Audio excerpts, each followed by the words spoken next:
좋으신 하나님이 주시는 은총과 또 평화가 이 저녁에 사랑하는 여러분들에게 함께 하시기를 빕니다. 요한복음 강의 19번째 시간인데요.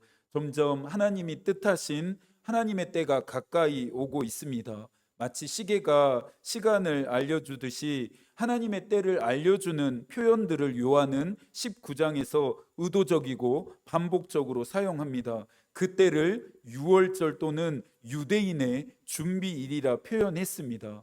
달이 점차 차서 만월이 되는 것처럼 하나님의 때가 다 되어 가고 있습니다. 하나님의 때란 우리가 잘 알고 있는 것처럼 예수께서 십자가에 못 박혀 죽으실 때입니다. 11절입니다. 예수께서 대답하시되 위에서 주지 아니하셨더라면 나를 해할 권한이 없었으리니. 하나님의 때에 이루어지는 예수의 죽으심은 사람들의 모의와 계획으로 된 것이 아닙니다. 하나님의 뜻에 의해서 하나님의 때에 성취되어지는 일입니다. 예수께서 유대의 종교 지도자들보다 로마 총독 빌라도보다 힘이 덜해서 권세가 덜해서 수치와 조롱을 받으시면서 십자가에 못 박히신 것이 아닙니다. 하나님이셨던 예수는, 하늘과 땅을 통치하시는 권세를 가지신 예수는 하나님의 뜻 안에서 자신의 신적인 지위와 모든 권세를 내려놓으셨습니다. 포기하셨습니다. 믿음이 자라면 자랄수록, 믿음이 깊어지면 깊어질수록 더 많은 것을 소유하려고 하기보다는 더 많은 것을 내려놓고 포기할 줄 알아야 합니다. 그리스도인의 삶은 포기하는 삶이기 때문입니다. 사랑하는 여러분, 예수를 믿기로 결정하고 또 믿는 과정 가운데 무엇을 포기하셨습니까? 또 무엇을 포기하고 있으신가요? 포기해야 자유로워집니다. 포기해야 단순해집니다. 나귀를 타고 예루살렘에 입성하시던 예수를 보면서 예루살렘에 모여있던 군중들은 환호했습니다. 자신들을 구원할 메시아가 왕이 등장했다 믿었기 때문입니다. 예수가 가는 곳마다 그들은 따라다닙니다. 예수의 말과 행동 하나하나에 온 신경을 집중했습니다. 하지만 자신들의 자유와 해방을 위한 거사를 준비하는 것이 아니라 자꾸 생각지도 않은 곳에 가시고 이상한 자들과 함께하면서 엉뚱한 짓을 하는 예수에게 점차 실망하게 됩니다. 종교 지도자들은요, 율법의 경계를 넘나들면서 자신을 하나님의 아들이라 칭하고 그동안 유지되어져 왔던 전통과 질서를 뒤흔드는 예수께 분노했습니다. 예수를 향했던 그 환호가 이제는 저주와 경멸로 바뀌었습니다. 6절입니다. 대제사장들과 아랫사람들이 예수를 보고 소리 질러 이르되 십자가에 못 박으소서, 십자가에 못 박으소서. 이들은 십자가에 예수가 못 박히신다는 것이 어떤 의미인지 너무나도 잘 알고 있었습니다. 자신들의 탐욕에 부합하지 않았고 기득권을 흔드는 예수를 완전히 끝낼 수 있는 방법은 십자가뿐이었습니다. 호산나 호산나 우리를 구원하소서라고 외쳤던 자들의 입에서 이제는 십자가에 못 박으소서, 십자가에 못 박으소서라고 하는 항의가 터져 나왔습니다. 이들과 우리는 다를까요? 여러분들 어떻게 생각하시나요? 우리는 응답이 있고 은혜가 있을 때는 하나님께 감사합니다. 하나님을 찬양합니다. 그러나 응답이 조금만 더디어지고 생각했던 은혜가 있지 않을 때에는 금세 하나님께 돌아서면서 하나님을 원망합니다. 십자가에 못 박으라 항의하며 저주와 경멸을 쏟아내던 이 군중들과 우리가 다를 바가 없습니다. 우리 또한 악한 내면의 민낯을 숨기고 있기 때문이죠. 빌라도는 신문이 끝난 예수를 데려다가 채찍질합니다. 자신의 정치적 입지를 위해서는 예수를 처형시켜야 함을 너무나도 잘 알고 있었지만 그렇다고 예수를 죽이자니 석연치 않았고 찝찝했고 부담감이 마음속에서 떠나지 않았습니다. 그래서 빌라도는 예수를 채찍질하면서 채찍에 맞는 예수의 그 모습을 보고 광란에 찬 군중들이 가라앉기를 잠잠해지기를 바랬습니다. 로마에는 세 가지 단계의 채찍질이 있었다고 합니다. 가벼운 죄를 지은 사람들에게는 가볍게 때리는 푸스티가티오라고 하는 매질이 있었고, 중한 죄를 지은 사람에게는 모질게 때리는 플로겔라티오라고 하는 매질이 있었고, 마지막으로는 가장 지독하고 끔찍하게 때리는 십자가 처형 전의 예비 단계인 베르베라티오라고 하는 매질이 있었습니다. 예수께서는 지금 어떤 단계의 채찍에 맞고 계시는 것일까요? 마지막 단계인 베르베라티오입니다. 베르베라티오는 죄수의 옷을 벗긴 다음에 단단한 기둥이나 말뚝에 그 죄수를 묶었다고 합니다. 죄수의 살점이 갈갈이 찢겨 나가고 피가 터질 때까지 군인들이 순차적으로 죄수를 돌아가면서 때리고 또 때립니다. 이 단계에서 사용된 채찍에는 긴 못이나 동물의 뼈 조각 또는 납 조각 같은 것을 붙인 가죽끈이 사용되었습니다. 베르베라티오가 시행되는 동안 많은 죄수들은 실신했고 또 그 고통을 견디지 못해서 그 자리에서 즉사하기도 했다고 합니다. 지금 우리 주님이 맞으시는 채찍이 바로 이 단계의 채찍이었습니다. 거의 죽을 지경에 이른 예수께 군인들은 유대인의 왕이라 조롱하며 30cm나 되는 대추 야자에 커다랗고 뾰족한 가시로 만든 관을 씌웁니다. 말이 씌움이지 그 가시관을 예수의 머리에 깊이 박히도록 찍어 눌렀습니다. 예수의 순환의 장면을 읽을 때마다 많은 그리스도인들이 눈물을 짓습니다. 이해합니다. 당연하죠. 그러나 우리는 예수가 받으신 그 고통 때문에, 그 순환 때문에 울어서는 안 됩니다. 우리가 울어야 할 지점은 거기가 아닙니다. 그분이 왜 이렇게까지 고통을 당하셔야 했는지, 하나님의 아들이 이 땅에서 왜 이토록 수치와 조롱을 받으시면서까지 비참하게 죽으셔야 했는지라고 하는 그 사실 앞에 가슴을 치며 애통해야 합니다. 나의 죄 때문이기 때문입니다. 나의 불의함 때문이기 때문입니다. 예언자 이사야는 예수의 순환의 의미를 이사야 54장 5절에서 설명합니다. 그가 찔림은 우리의 허물 때문이요 그가 상함은 우리의 죄악 때문이라. 그가 징계를 받음으로 우리는 평화를 누리고 그가 채찍에 맞음으로 우리는 나음을 받았도다. 이 엄청난 은혜 앞에 저와 여러분들의 눈에서 눈물이 마르지 않아야 합니다. 교회가 갈수록 거칠어지고 퍽퍽해지는 것은 어쩌면 이 은혜와 사랑에 감사하는 눈물이 갈수록 말라져 가기 때문은 아닐까 생각해 보게 됩니다. 빌라도도 종교 지도자들도 군중들도 십자가의 참된 의미를 깨닫지 못했습니다.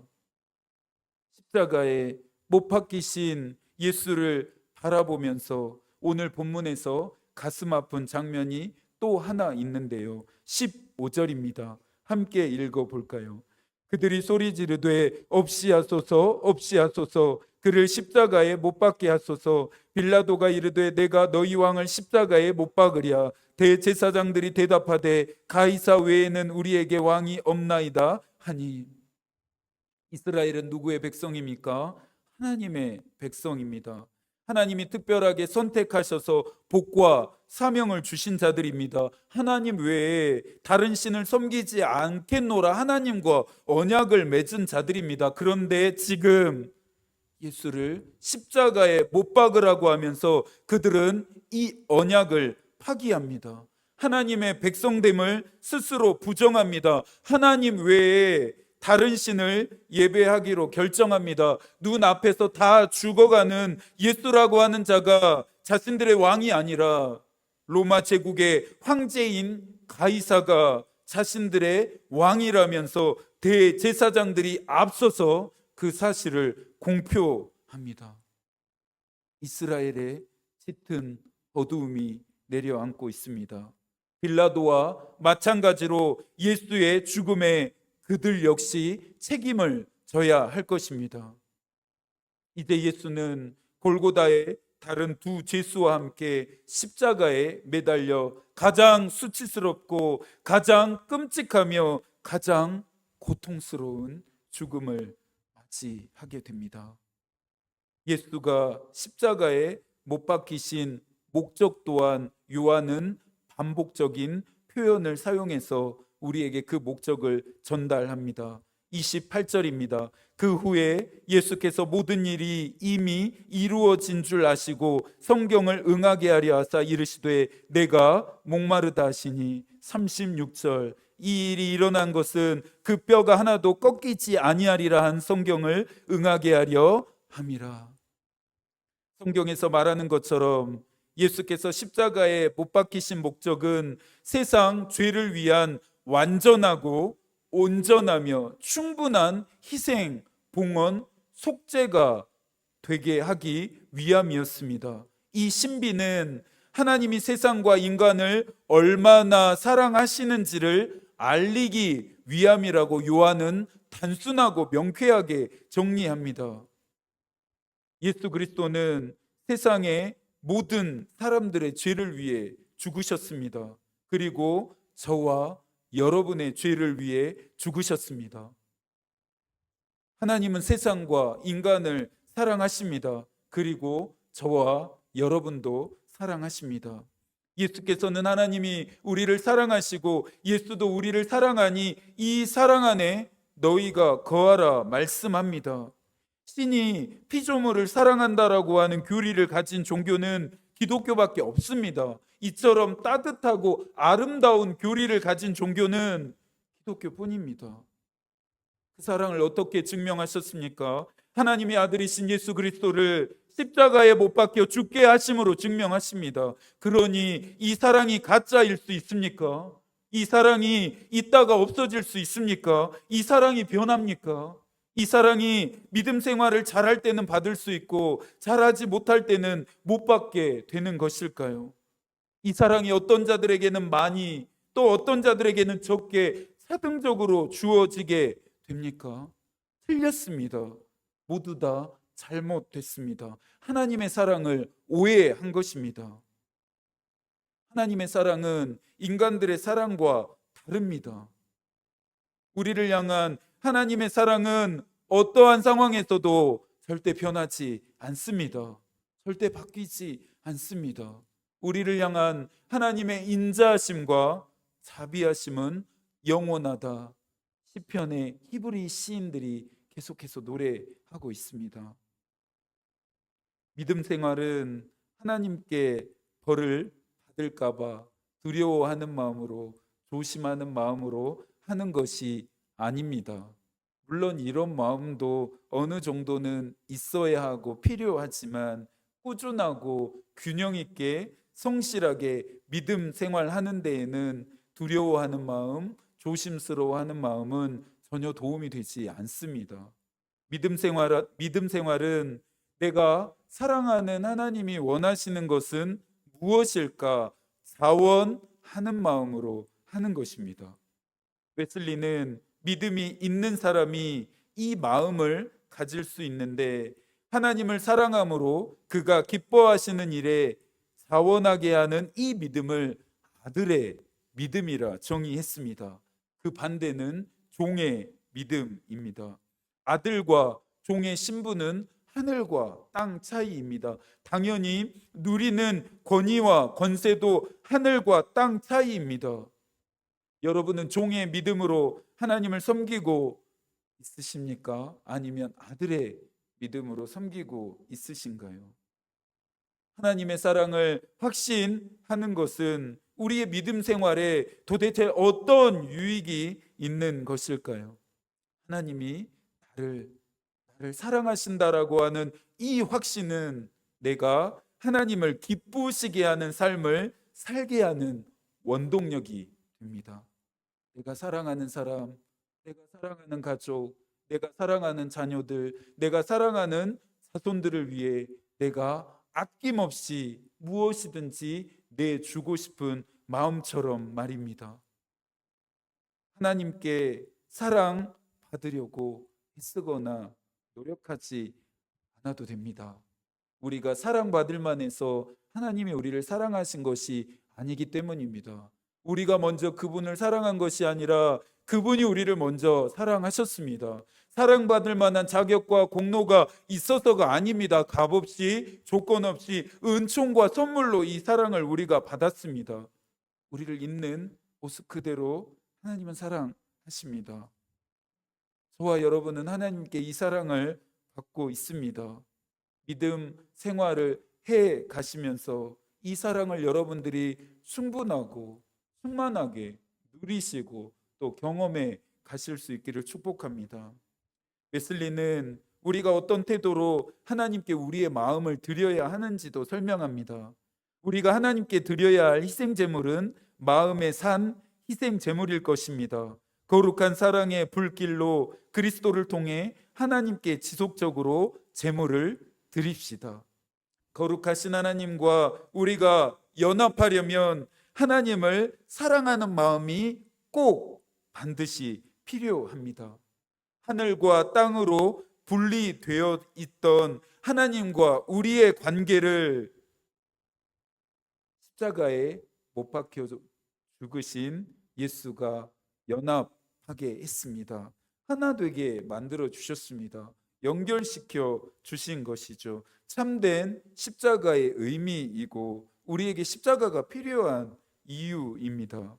바울은 이 십자가의 의미와 십자가가 필요한 이유를 갈라디아 교회에 보내는 서신에 기록했는데요. 우리가 너무나 잘 알고 있고 좋아하는 말씀입니다. 내가 그리스도와 함께 십자가에 못 박혔나니 그런즉 이제는 내가 사는 것이 아니요 오직 내 안에 그리스도께서 사시는 것이라. 이제 내가 육체 가운데 사는 것은 나를 사랑하사 나를 위하여 자기 자신을 버리신 하나님의 아들을 믿는 믿음 안에서 사는 것이라.